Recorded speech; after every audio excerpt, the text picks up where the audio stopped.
അസ്സലാമു അലൈക്കും വറഹ്മത്തുള്ളാഹി തആല വബറകാതുഹു. അറിയാൻ താല്പര്യമുള്ളൊരു വിഷയമാണ് ഇന്നിവിടെ പറയുന്നത്.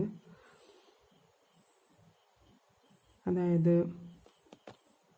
ഒരു വ്യക്തി മരണപ്പെട്ടാൽ അദ്ദേഹത്തിന് ഭാര്യയും മക്കളും ഉണ്ട്. സ്വത്തുള്ള വ്യക്തിയാണ് എങ്കിൽ മരണപ്പെട്ട വ്യക്തിയുടെ സ്വത്ത് എങ്ങനെ ഭാഗിക്കാം? നമ്മുടെ ശരീഅത്ത് നിയമപ്രകാരം ഇസ്ലാമിക നിയമപ്രകാരം സ്വത്ത് വിഭജിക്കുമ്പോൾ ശ്രദ്ധിക്കേണ്ട കാര്യം, ആദ്യം തന്നെ നാം ശ്രദ്ധിക്കേണ്ടത് മരണപ്പെട്ട വ്യക്തിയുടെ ജനാസ ചിലവുകൾ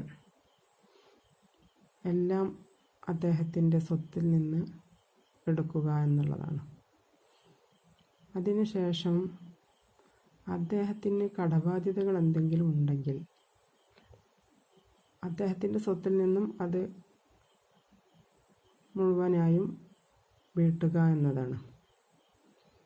കടബാധ്യതകളെല്ലാം തീർത്തതിന് ശേഷം അദ്ദേഹത്തിന് വസിയത്തായി ഏതെങ്കിലും വല്ല സ്ഥാപനത്തിലേക്ക്, ഇസ്ലാമിക പള്ളി, മദ്രസ, അങ്ങനെ പോലെയുള്ള പല ഇസ്ലാമികമായി ഏതെങ്കിലും കാര്യങ്ങളിലേക്ക് വേണ്ടി വസിയത്ത് ചെയ്തിട്ടുണ്ടെങ്കിൽ അത് വീട്ടുക എന്നതാണ് മൂന്നാമത്തെ കാര്യം. അതിന് ശേഷം വരുന്ന സ്വത്തിൽ നിന്ന് വിഭജിക്കേണ്ടത് എങ്ങനെയെന്ന് പറയാം. ആദ്യമായി, ആകെയുള്ള സ്വത്തിൽ അദ്ദേഹത്തിന് ഭാര്യയും മക്കളുമാണ് ഉള്ളതെങ്കിൽ ഭാര്യയ്ക്ക് ഉള്ളതാണ്. ഈ സ്വത്തിൻ്റെ 1/8 ഭാഗം ഭാര്യയ്ക്ക് അവകാശപ്പെട്ടതാണ്.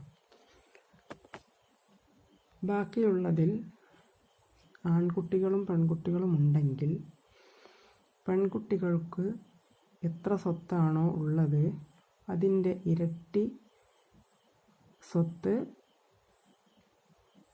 പെൺകുട്ടികളുടെ ഇരട്ടി സ്വത്ത് ആൺകുട്ടികൾക്ക് കൊടുക്കേണ്ടതാണ്. അങ്ങനെയാണ് സ്വത്തിൻ്റെ ഇസ്ലാമികമായ വിഭജന രീതി.